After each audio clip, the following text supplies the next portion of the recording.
वो 10 दिन से काम ज्यादा काम नहीं करता है, और जो काम नहीं करने वाला है तो 2 दिन 3 दिन निकलता है, बस उसी में उसका कहानी खत्म हो जाता है। तो 2 दिन 3 दिन काम करके आप करोड़पति कैसे बन सकते हैं?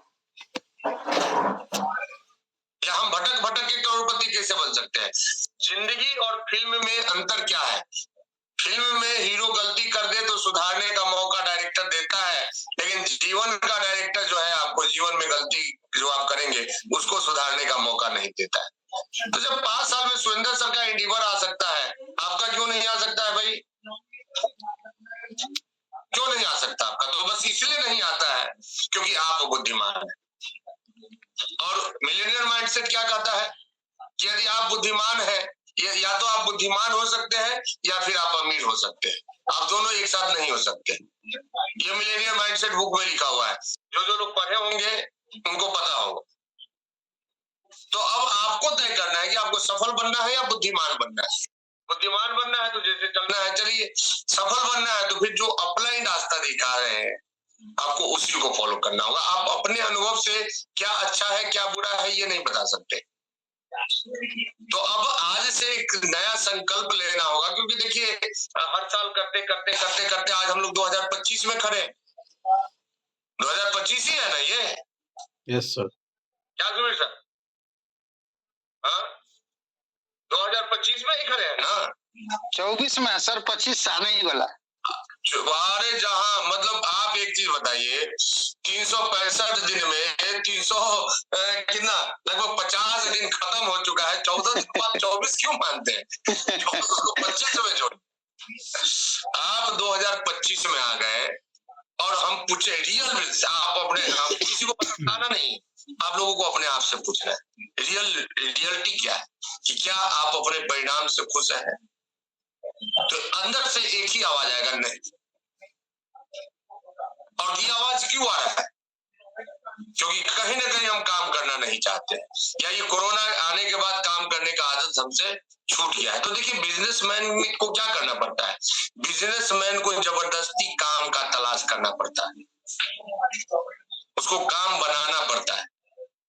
जो बिजनेस करके देख चुके हैं उनको पता है। आप संजय सर से पूछ लीजिए कि जब पंप नहीं आता था तो कौन कौन जुगाड़ करना पड़ता था ताकि दुकान पे पंप आए, या सुबीर सर से पूछ लीजिए कि जब क्लाइंट नहीं आता है तो कैसे फंसाया जाता है क्लाइंट। आप एक बार बिजनेस में उतर के तो देखिए। हम तो सारे लोगों को बोले थे कि आप लोग 1 महीना नौकरी करके देखिए, आपको पता चल जाएगा कि आरसीएम कितना आसान। आज आप सोनी सर से ही पूछ लीजिए कि कितना लाख रुपया लगा के बैठे हुए हैं और उसका आउटपुट क्या है। भले ही वो आरसीएम का ही दुकान है, लेकिन उसको आरसीएम मत मानिए, उसको बिजनेस ही मानिए। या बीके सर से पूछिए 50 लाख रुपया लगा के कैसे गर्व से कहते हैं कि 20 लाख के नुकसान में खड़े। भाई आप सोच के देखिए, ये 50 लाख की बात हो रही, 50 रुपये का बात हम नहीं कर रहे। तो इतना टफ है बाहर काम करना, ट्रेडिशनल सिस्टम में काम करना, और यहाँ आसानी से हमको टीम मिला हुआ है। तो हमारा आलस्य की वजह से हमारा टीम भी टूटते जा रहा है, हमारे लोग भागते जा रहे हैं। क्यों? क्योंकि आपके पास क्या आ रहा है इससे आपके टीम का घर चलने वाला नहीं है। संतोष जी की इनकम से गुंजन जी का घर थोड़ी ही चलेगा, या गुंजन जी की इनकम से राकेश जी का घर थोड़ी ही चलेगा।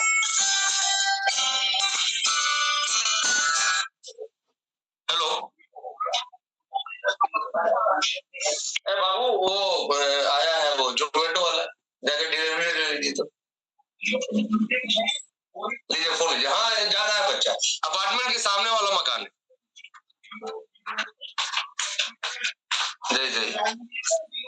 तो हम बात कर रहे थे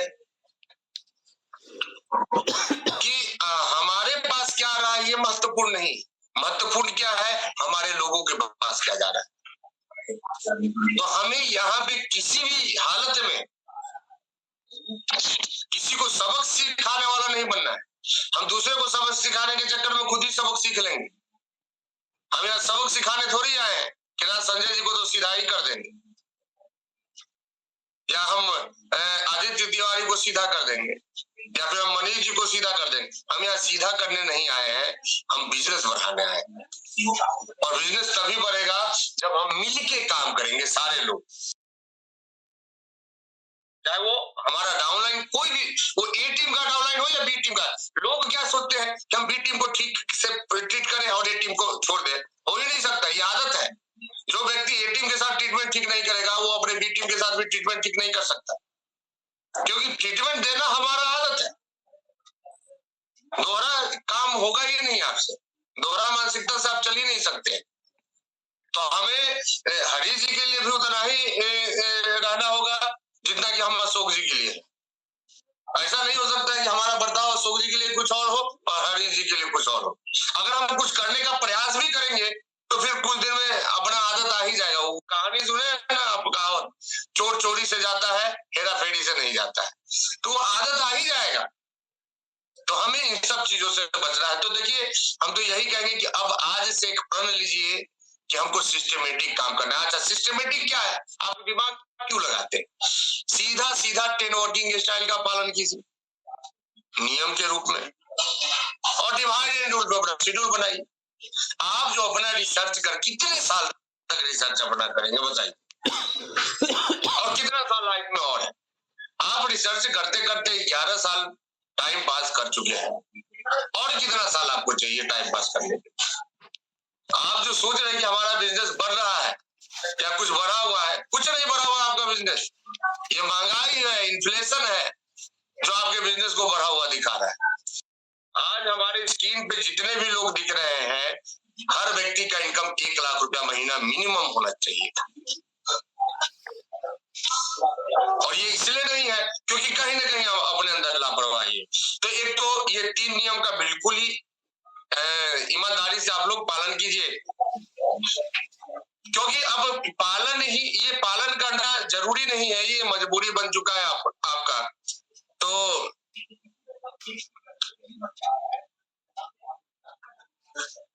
तो पालन करना हमारा मजबूरी है, क्योंकि अब जिस रफ्तार से आप चल रहे हैं या जिस हिसाब से आप चल रहे हैं, उस हिसाब से काम चलने वाला नहीं। अब रिजल्ट चाहिए, दुनिया रिजल्ट देखती है। हम यहाँ इतिहास बनाने आए हैं, हम यहाँ अपने आप को साबित करने आए हैं, हम दुनिया वालों को गलत साबित करने आए हैं। तो जब आपके पास रिजल्ट ही नहीं रहेगा तो आप दुनिया वाले को गलत साबित कैसे करें? दुनिया वाले को गलत साबित करने के लिए खुद के पास तो रिजल्ट होना चाहिए।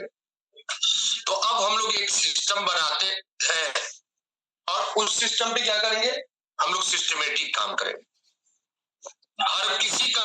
लेकिन यहाँ पे क्या करना होगा? आपको मतलब कमिटमेंट करना होगा कि किसी भी व्यक्ति का शेड्यूल 20 दिन से कम नहीं होना चाहिए, किसी भी हालत में। आपको 20 दिन काम करना ही पड़ेगा, और आप यदि 20 दिन काम करने को तैयार है तो हम भी 20 दिन काम करने को तैयार है। हालांकि हम तो बैठते हैं नहीं, हमारा काम चलते ही रहता है, लेकिन अब ये काम आपको करना ही पड़ेगा, और नहीं करेंगे तो काम नहीं चलेगा। आपके हिसाब से तो काम नहीं चलने वाला है, और अगर ऐसा ही हिसाब चलता रहा तो आने वाला समय, ज्यादा नहीं 2 से 3 साल बहुत ही खतरनाक होने वाला है।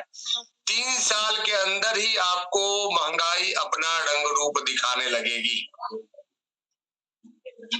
अभी 8th पे कमीशन कब से लागू होगा संजय सर? 8वां पे कमीशन कि लागू हो गया है?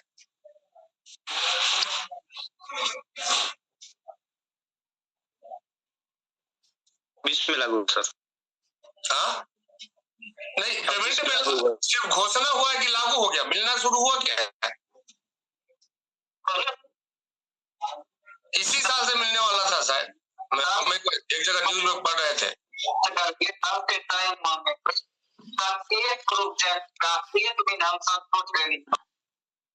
तो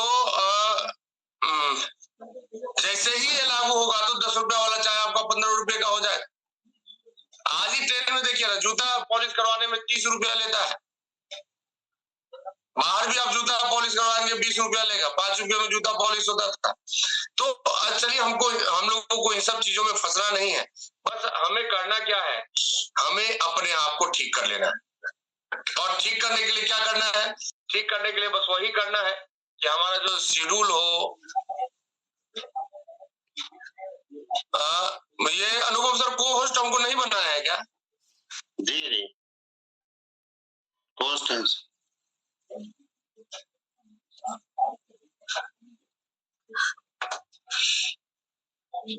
तो हम लोग बात करें कि अब इसके लिए हम क्या करें। तो देखिए हम लोगों को क्या करना होगा, एक रिपोर्टिंग सिस्टम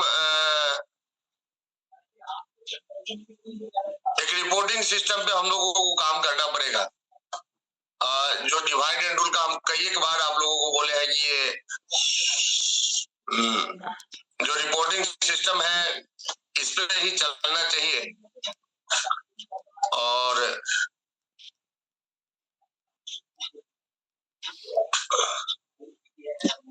हम एक्सेल भी बहुत सारे लोगों से बनवाए थे।